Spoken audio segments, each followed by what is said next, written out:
Hi everyone. This is probably the hardest video I'm ever gonna do. Okay.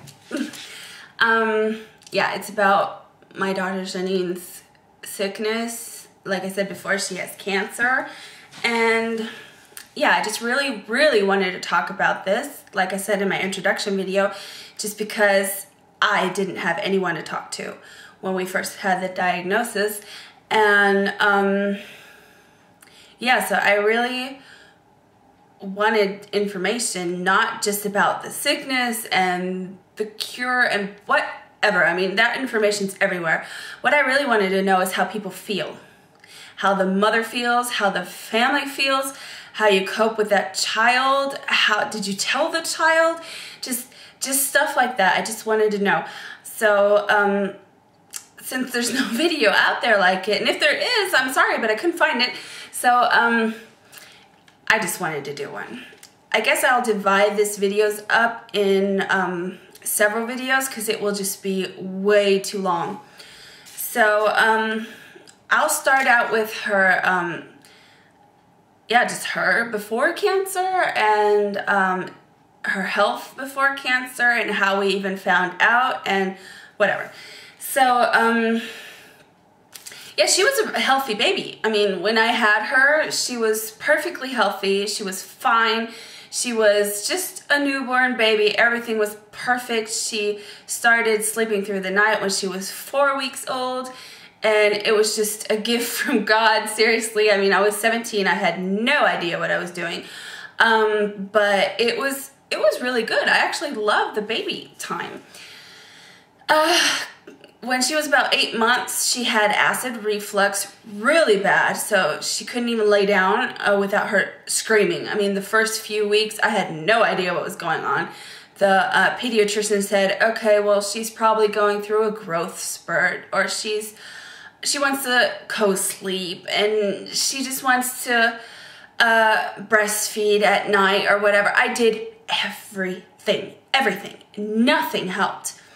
Literally, the second her head hit the pillow, she started screaming. And with screaming, I meant screaming. It was just heartbreaking. You can totally tell she was in pain. And she would scream like that all night. All night. Even if you pick her up, and I walked around with her through the house. I mean, we had carpet there where I was walking. You could totally see where I walked all night. That carpet was just way different color, and just you could tell you've been walking on it forever. Well, we went to the hospital and got that taken care of. She got anthra is what it was called. She just had to take medicine to make her there goes my English not working.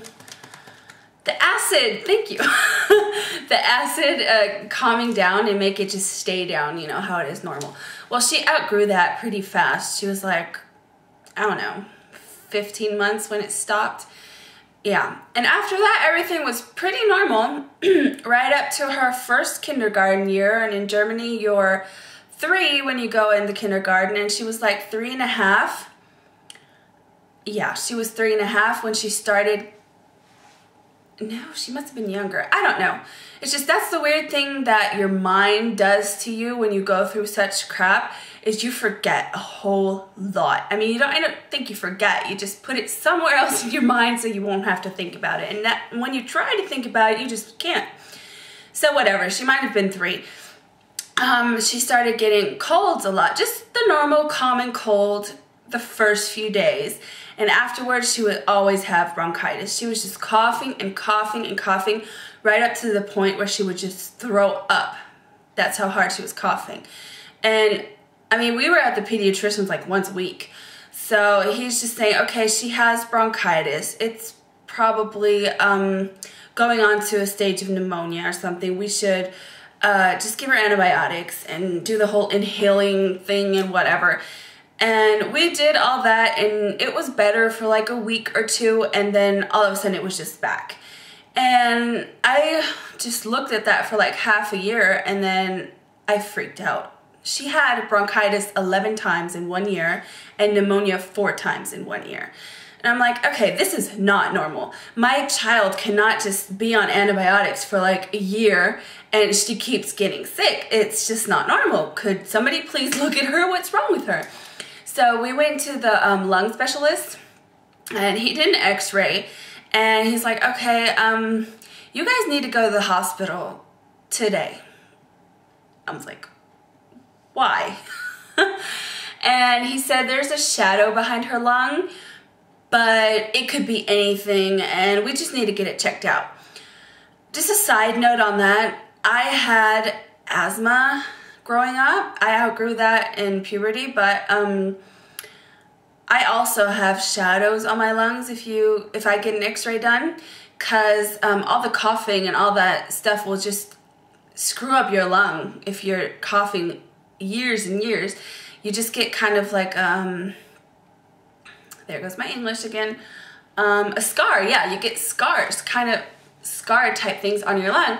So, and that will look like a shadow in the x-ray. So I thought, well, duh, of course she has shadow in there. I mean, she's been having pneumonia 4 times and 11 times of bronchitis in 1 year. So of course she's gonna have scars on her lung. But yeah, he wasn't really wanting to hear that. He's like, no, I don't think it's that. I mean, side note on that, he knew exactly what was wrong with her back then. He told us afterwards, but he's not just gonna blurt it out in my face without having that confirmed from a hospital. So we went to the hospital the next day, and she got the blood tests done and the urine tested and everything, whatnot. Yeah, and like I said, I don't remember all of this 100%. I mean, it was year 2007. It was January 2007. Actually, tomorrow, it will be exactly the day we had the diagnosis. I hate this day, seriously. Yeah, yeah, January 18th, yeah. So, we were called up into the doctor's room, and Janine was playing somewhere with a nurse. And I walked into that room, and there were 3 doctors and 1 psychologist. And I'm like, okay, what's going on? And they told us to sit down. And I only remember the first 3 sentences, because after that I could not listen anymore. I could not process what I was hearing. I was just in a different world. We sat down and he said, well, we have some pretty bad news. The shadow behind Janine's lung is a tumor. And it's a cancerous tumor, and she will need chemotherapy, and she will need to have operations.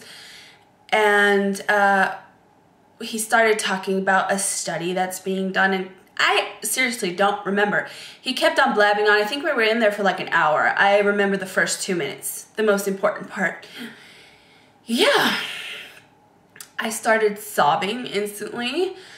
I had no idea about cancer. I mean, of course you hear a lot about cancer. And the only thing that got stuck in my head about cancer is it's killing everybody. Like, literally, look around. Doesn't, like, everybody have cancer, and don't they all die? That was like the first thing that was going on in my mind. And I'm like, oh my God, this could, am I in candid camera or something? This cannot be true. It's just, no way. I'm in a movie right now. This is not me. I'm watching this. This is definitely happening to somebody else. I think that was what I was thinking about. Yeah, and I only asked, well, does that mean it's lung cancer? And they said, no, children don't have lung cancer. It's a neuroblastoma. It's called Neuroblastom in German. I have no idea how to translate that. I just tried. So if anybody knows, just tell me. Yeah, so that was pretty much how we were told that our child has cancer. And that psychologist, she gave me a book. I actually have it on the bookshelf over there. It's called My Child Has Cancer. Questions and answer all around cancer by children. And I'm like, what? I don't know. I can't even explain. That was just, I've never had an experience like that before, and I've never had an experience like that since. It was just I literally felt like I was standing on the other side of that room watching myself. That just did not belong to me. It was just like, no, no, just no. We didn't tell Janine that day.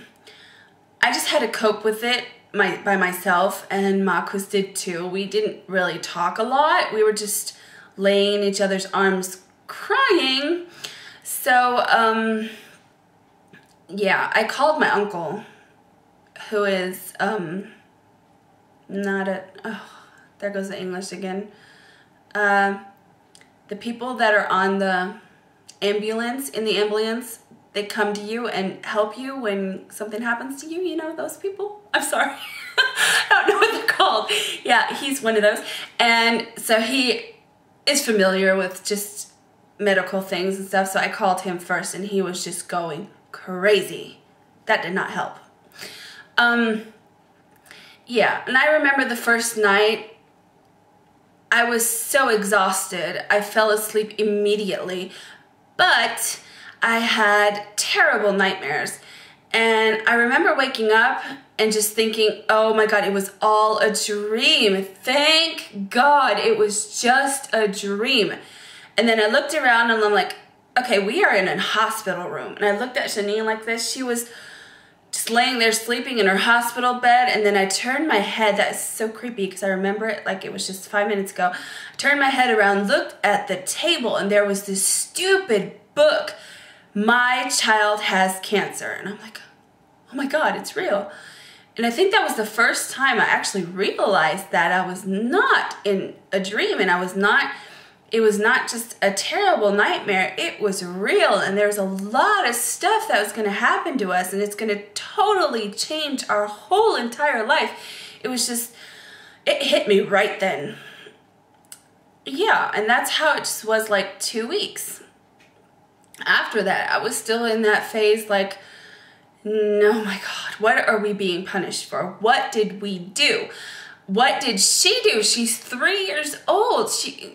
Nobody can understand if you weren't in that situation. It's like there's this small, innocent little child, and you're like, oh my God, this can't be real. And I was just feeling sorry for all of us, more for Janine than for anybody else, because she was just, she didn't even know what was happening to her. She was just totally out of it. I mean, we tried to explain to her, of course, on a child basis, just not telling her she could die or anything like that. I was just telling her there's something in her body that doesn't belong there, and the doctors will do everything just to get it out, because she will start feeling sick if it stays in there. And yeah, that's basically how we told her, but she just couldn't, I don't know, she just didn't get it. Duh. I mean, thank goodness she didn't get it.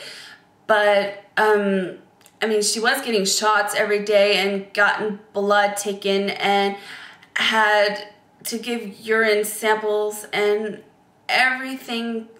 Yeah, she even had a lumbar puncture. I don't know what to call it. It's just when you get this, you get a little piece of your, oh my God. All these medical terms in English are just not, I just can't. The vertebrae, I think. Inside of there, there's fluid inside of there. Yeah, and they got some out just to test it if the cancer had spread already or not, which it didn't, thank goodness. Yeah, so she had all these painful procedures, and she just didn't understand why. It was probably better that way, though. Yeah, so the first 2 weeks I was really just totally somewhere else. I was just crying all the time, and I did not know what was happening.